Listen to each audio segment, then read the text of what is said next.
Hello friends, Heidi here from Rain Country. God is good all the time. And I'm here for another video that's going in my faith-based playlist. So for those of you who are not believers, you don't like to hear about that kind of stuff, just want you to know right off the bat, that's what this is going to be about my own personal spiritual growth as a Bible believer, just for the sake of those who like to hear about my own personal testimony.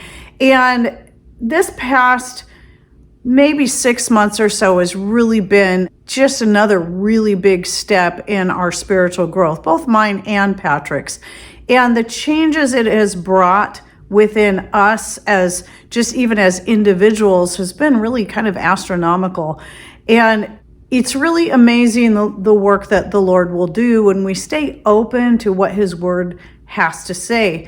And sometimes, we have to really it doesn't matter what church we were raised in or who we listened to or who we trusted as teachers and pastors and leaders. What it really comes down to in our faith is that sometimes we have to stop and say, Lord, is there more I could be doing? Is there more I could know that maybe I'm not getting from church, because everybody's going to have their own ideas and opinions, and it doesn't matter what seminary they went to, especially nowadays, they're all going to be taught something different. And so really when it comes down to the individual, it's about our one-on-one relationship with the Lord and with what His Word has to say. Because if our faith is built solely on what people are telling us and that Scripture says, then that can really stunt our growth, or we may be following a completely wrong doctrine because it's so easy for anyone to take a single verse or even a section of verses or a paragraph completely out of context of the chapter, the book, or the whole Bible from Old Testament to New Testament, and then just kind of make it be about what they want it to be. And this is what's been going on for generations and generations. Just understand that anything I share with you, about what we do and do not do and so on, this is by no means any kind of judgment on anyone, no matter where they are in their walk, because we're all going to be in different places along this path. And as God speaks to us through His Word, and as we're willing to stay open to what His Word says, and also willing to actually read what Scripture has to say, and then cross-reference it with other verses from both sides of the Bible, then, this is where we can really see growth. And we have to remember that one of my favorite verses in the Bible is about when we ask God for wisdom, He bestoweth on us liberally. All we have to do is ask, and then we have to seek. That's what His Word is for, and He can show us. I've learned so much just by practicing this. Now, this also doesn't mean we just stop listening to other teachers, because it's through listening to other people and their own personal testimonies and teachers, even if we think their opinion's off, maybe they can direct us to scriptures that can cause us to go, okay, let me look at this scripture that maybe we hadn't considered before, and then just, again, ask God to open our eyes and show us wisdom, because that's what I've really been doing here, and listening to several different people, not agreeing on everything everyone says, but just saying, okay, that's a different perspective. Let me look at it from what the Word actually says.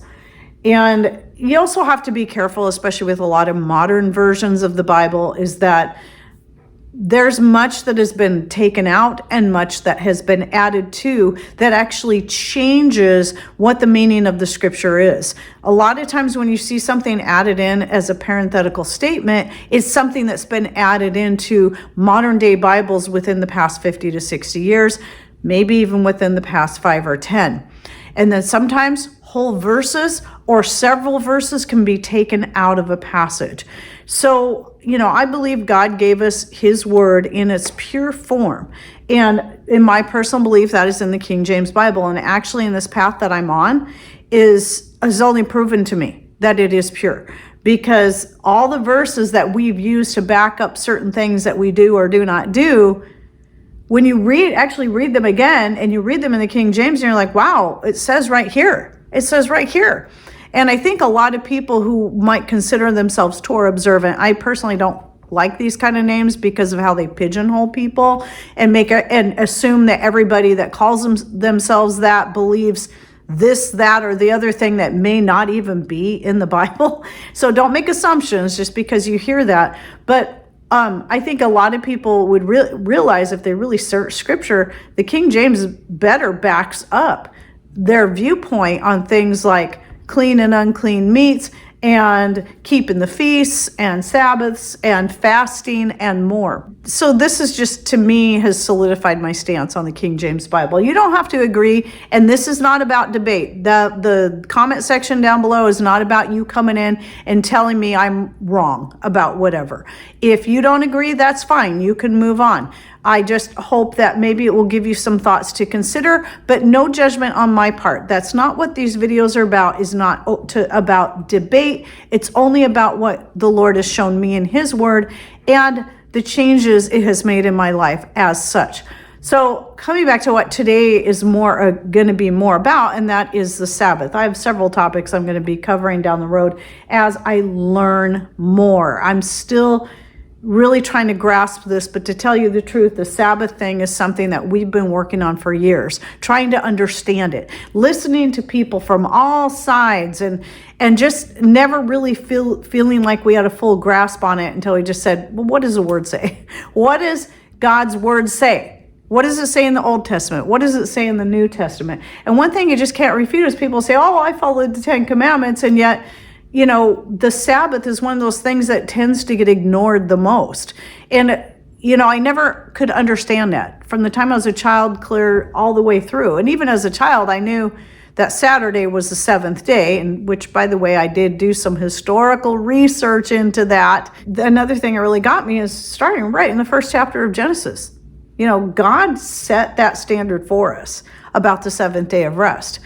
And He did it, He led by example.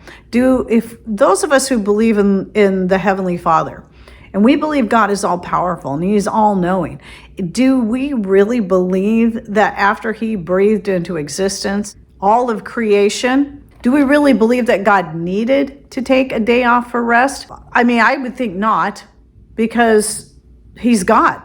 And yet, I honestly have always believed that He did that to set the example for us as believers. The Sabbath is made for man, not man for the Sabbath, and that is clearly defined in both Old and New Testaments. Now, where a lot of people get confused is, there are man-made laws that have been added onto that. And a lot of times when Scripture, New Testament, is, talking against certain laws, it's not God's laws that He's laid out, it's the man-made laws that have been added onto God's laws. So basically the Sabbath is as simple as this. You don't work, you don't make anyone else work, and you rest. So those three principles apply. However, Jesus also set an example for us in the New Testament by showing us that it is good to do good for others on the Sabbath. So if somebody needs help, in modern day standards, say, our friend, broken down alongside the road about an hour away from here, Patrick runs out there and helps them. Now, some people would say, well, that's work. You fired up your engine and you drove out there. But going by Jesus's example, what would Jesus do? Well, He led by example in His New Testament that we do good for others on the Sabbath. But it's about taking a rest from our own personal labors. So I never thought I could make this happen. It was such a struggle for me. I would try, but then every time a new thing would get added to my schedule, like another grandbaby or, another day of the week I had to watch grandbabies, and then trying to figure out how I'm going to fit in my video shooting time, which for a while there was on Saturdays, my video editing time, my going through my comment section and my emails time. Well, just because I love my job and I do a lot of what I do, and it is a full-time job, and yes, I earn an income from it, but I also do it as a service. Even though it is a service, it's still my job. And so I finally had to say, I need to just not do YouTube at all, and nothing related to it. No video shooting, no video editing, no replying to comments, no reading through and replying to emails, no doing business as far as, people wanting to order stuff and then packing it up and shipping it off. So none of that stuff gets done on Saturdays. And I thought, I just don't see how I can make this work because I'm so stressed out all the time trying to fit everything into 7 days. How can I fit it into only 6? So it took a lot of time, and it took a lot of practice and a lot of prayer. And then when I finally said, okay, that's it, I'm just going to stop doing any of that kind of stuff, any job related stuff. That, and obviously when it comes to taking care of our animals or kids, whatever, these are things that, these are just what we do. There's certain things that you can't really take a break from. You still got to let your chickens out and close them up and make sure the dog has water and food. These, you take care of your family. But when I stopped doing all the work related stuff, especially anything that revolved around me making an income or somebody else making an income, or causing, we won't go out to eat, I don't go to the store, I don't do these kind of things on Saturdays, and just really just try to take the whole day and just have some downtime, listening to God's word, listening to some more teachings, and just basically doing nothing. I might make breakfast for Patrick, I might make dinner, but usually I try to have dinner be something that I've already made during the week, and then it's just a matter of heating it up, something that's simple. And what I have found is that the other 6 days of the week, not only do I have time to get everything done that I would normally get done and needed to get done, I usually can find I can get extra done and then still have time in the evening just to relax and not feel so weighed down and stressed out. And then on the days, even the days when the grandbabies are here, and that's usually when I'm getting my video editing done, sometimes I can get 2 videos edited in a day, which is amazing, while my grandbabies are here, and then still have time just to enjoy them, just play with them, just be with them, and not feel constantly torn between having to deal with YouTube related stuff and then trying to deal with my grandkids. It's not really happening, but I feel like he's giving me more time in the day. But really what's happening is he's making it easier for me to be more productive while I am being faithful to trying to take this day of rest and to focus on him and honor him through that. I share this because I'm hoping that, just like me, if you're one of those that's like, how can I do it? How do we take a day of rest when there's all this stuff that needs to be done? I think when we just do it and we step out in faith, just like my video I did about I'm going to be giving my land, my gardens, a rest this coming year, 2024. In a way, it's kind of a scary thing.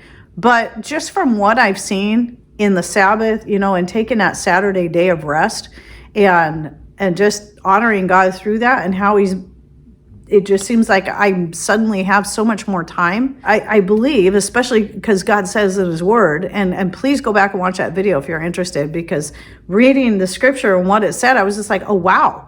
It's not only about that giving the land a day, it's time of rest, but God talks about being prepared for that time of rest too.